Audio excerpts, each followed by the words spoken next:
Traffic in New York is slowing down. Jams are endemic in Manhattan, especially in its business districts. Daytime traffic in the busiest areas now moves almost 20% more slowly than it did 5 years ago. It seems a place ripe for wide use of ride-hailing apps that, you might think, would alleviate some of the congestion. Except, those apps appear to be making things worse as traffic has slowed in line with the growing popularity of apps such as Uber and Lyft, suggests a study by transport expert Bruce Schaller.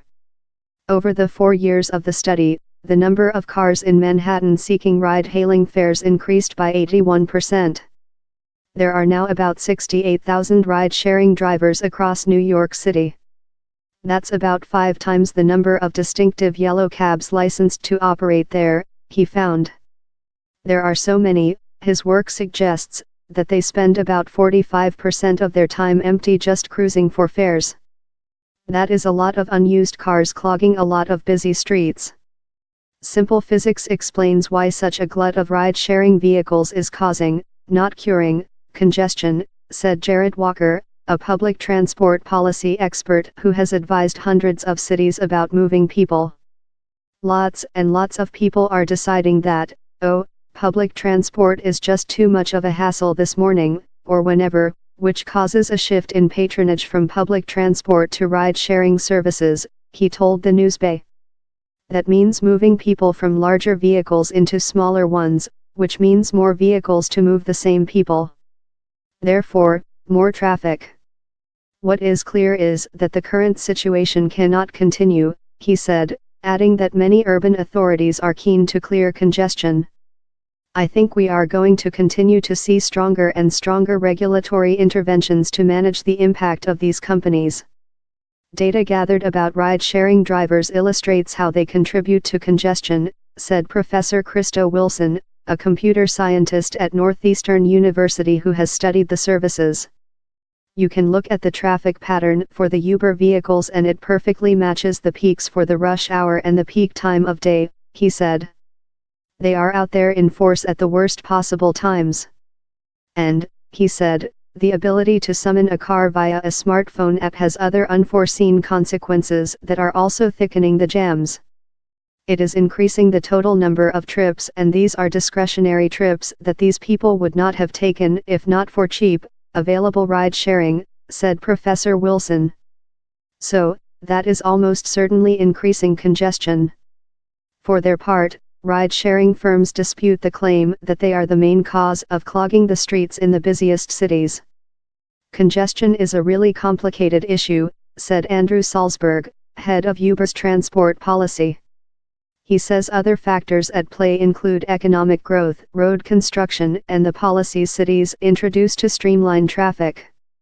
The number of drivers we have on the road is one of the easiest things to measure and that often becomes the focal point of the conversation, he said. And, he pointed out, it's not just taxis and private car owners who are frustrated when they are stuck in motionless traffic. We don't win as a company from congested conditions, he said. Road conditions that make it impossible for people to get around are not good for our business. Mr. Salzberg said it was also a mistake to think that Uber and other ride-sharing firms want to replace public transport. We have come out many times and said, in the core of dense cities, there is no more efficient way to move people around than public transport, he said. The patronage of both ride-sharing services and public transport have a huge chance to grow substantially if people can be persuaded to do away with their own cars, said Mr. Salzberg. Encouraging them to use buses, trams, and trains as well as ride-hailing firms could ease traffic. The question is how to do it? For Uber, said Mr. Salzberg, road pricing is one good approach. As with London's congestion charge, this would levy fees on people who drive themselves to an inner-city destination in their own car. Alongside this, he said, would go partnership schemes that pair public transport and ride-sharing. One such example of this was already operating in and around Innisfil in Ontario. This uses Uber cars to deliver people from their homes to central points where they then catch buses and trams to reach the center of Toronto. Innisfil's local authority also subsidizes Uber fares to ensure the system is attractive to those sections of the population who typically don't own a car, he said. There is a definite need to manage the changes that are rippling through cities as ride-sharing and autonomous cars develop and mature, said Carlo Ratti, a professor of urban technologies at MIT, Massachusetts Institute of Technology. In 2014, Professor Ratti demonstrated how smart routing and carpooling could cut the amount of traffic needed to move people around cities by 80%. He stands by that prediction today but said work had to be done to soften the impact of those changes. Professor Ratti said studies had shown it would be disastrous to simply swap our existing system of high personal car ownership for one in which everyone owns a robot car that follows them around.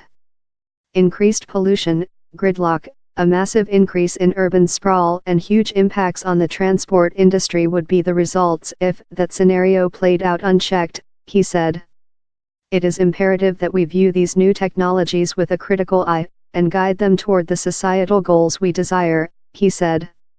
If we can manage the transition in a thoughtful way, self-driving cars could help us achieve a safer and more pleasant urban experience.